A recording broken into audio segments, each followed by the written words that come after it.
This is exactly how the students are feeling. Over the top. After the announcement of syllabus reduction, it's 25% in HSC and 30% in CBSE. So let us quickly get into the learning mode and start studying. And yes, you guessed it right. Today's topic is structure of flower. A very good day to each and everyone. It's my absolute joy and great pleasure to welcome you all once again to Alnaz Academy for Part 2, Chapter 1, Reproduction in Lower and Higher Plants, Class 12 Biology Revised Syllabus, which also covers NCERT Unit 6, Chapter 2. An entire playlist will be uploaded soon, so please do subscribe to Alnaz Academy to receive future notification. And I am your facilitator, Nusrat Siddiqui, to help you and to guide you, having experience of more than 15 years in the field of teaching. Let's begin with an inspiring quote by Arthur Ashe. Start where you are, use what you have, and do what you can. And rightly so.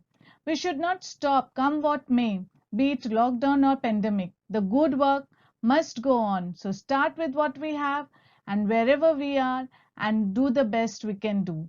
Before we start with today's topic, let me just remind you that part 1 of this chapter is already uploaded, where asexual reproduction is explained in simple and detailed way. Please do watch it for better understanding. In this video, we are going to start with sexual reproduction and we'll be discussing structure of flower. In sexual reproduction, organisms they reaches maturity and they are able to reproduce sexually. Organisms of the same species they produce compatible gametes.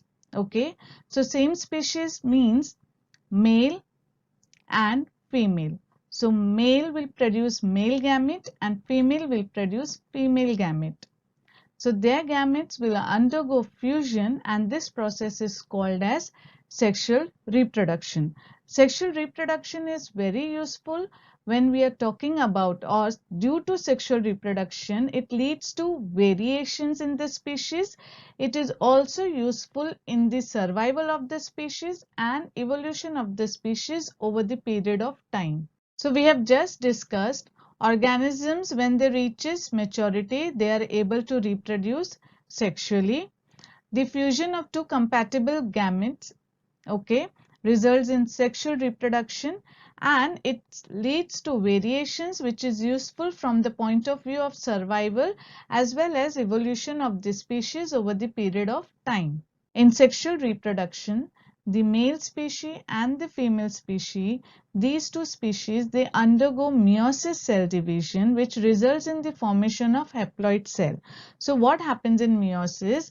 The number of chromosomes, it becomes half, that is haploid. So diploid cell becomes haploid cell when it undergoes meiosis cell division. As a result, the gamete which is formed contains half the number of chromosomes. So male species when undergoes meiosis cell division, so the sex cell of the male species when undergoes meiosis cell division, it forms an haploid cell which is a gamete and it contains half number of chromosomes. So male will contain half number of chromosomes, so as the female will contain half number of chromosomes. Now these two cells are the gamete, okay, and they are haploid cell, and when they fuse together fertilization takes place. This fertilization results in formation of zygote and this zygote is a diploid cell.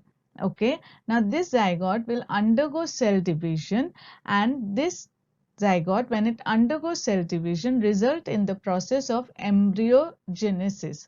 So embryogenesis basically is a process of formation of embryo or zygote undergoing cell division to form an embryo. Till here is it clear?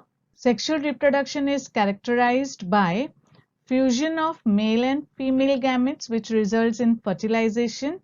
This fertilization results in formation of zygote. Zygote undergoing cell division and this process is called as embryogenesis. So we have studied about different events which takes place in sexual reproduction, and these events are basically grouped into three distinct stages, and these stages are pre-fertilization, fertilization and post-fertilization. Let us quickly run through the differences between asexual reproduction and sexual mode of reproduction. First one is parent. In asexual, only single parent, whereas in sexual, two parents, that is male as well as female. In asexual, no gametes are formed. When we are talking about sexual mode of reproduction, gametes are formed. Fertilization does not take place in asexual mode, whereas in sexual mode, fertilization takes place. Cell division in asexual is only mitotic. Cell division in sexual mode is both mitotic as well as meiosis. Talking about the young ones are genetically identical in asexual, whereas young ones are genetically different or dissimilar in sexual mode of reproduction. Now, these are few of the differences which I have discussed with you. These are not the only differences that we see in these two types of reproduction. Till here, is it clear? Reproduction in plants. We all know that flower is a specialized structure where sexual reproduction takes place, and the function of flower is to produce haploid cell and to ensure fertilization takes place. Now, in order to ensure fertilization, flower undergoes adaptation according to the environment. It also has the characteristics which are similar to the shoot or stem. Okay, now this you have already studied in your class 11. Yet if you want me to explain it in detail, the modification in the flower, write in the comment section and I will surely explain you the adaptation in the flower in the upcoming video. And that's the reason why we call flower as a modified shoot. So we have just studied that flower is a specialized reproductive structure in plant in which sexual reproduction takes place. The function of flower is to produce haploid gametes, okay, and to ensure that fertilization takes place, and flower is a modified shoot. Parts of the flower.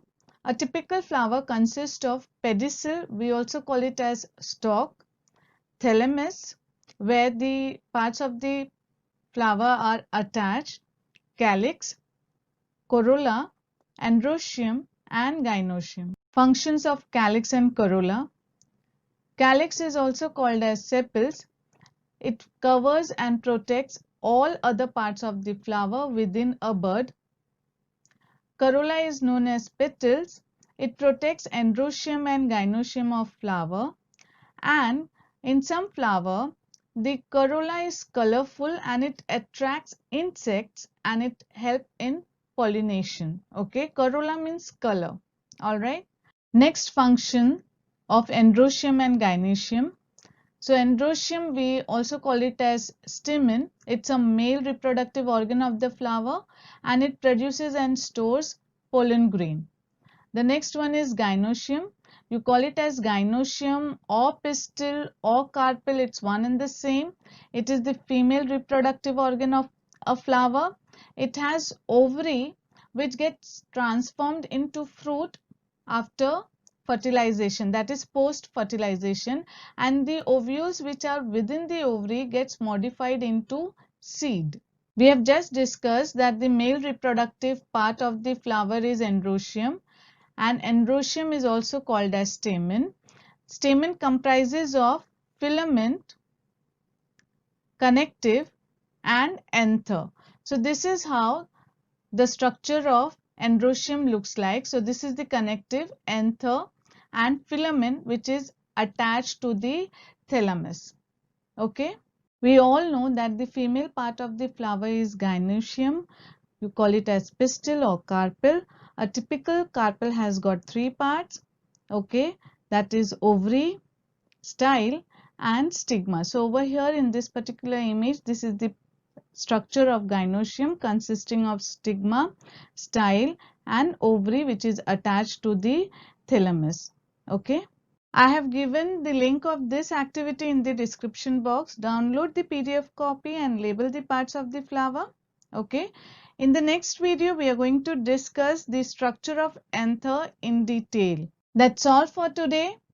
If you have any questions, you can write to me at alnazacademyofficial@gmail.com. So till we meet next time, stay safe, stay positive.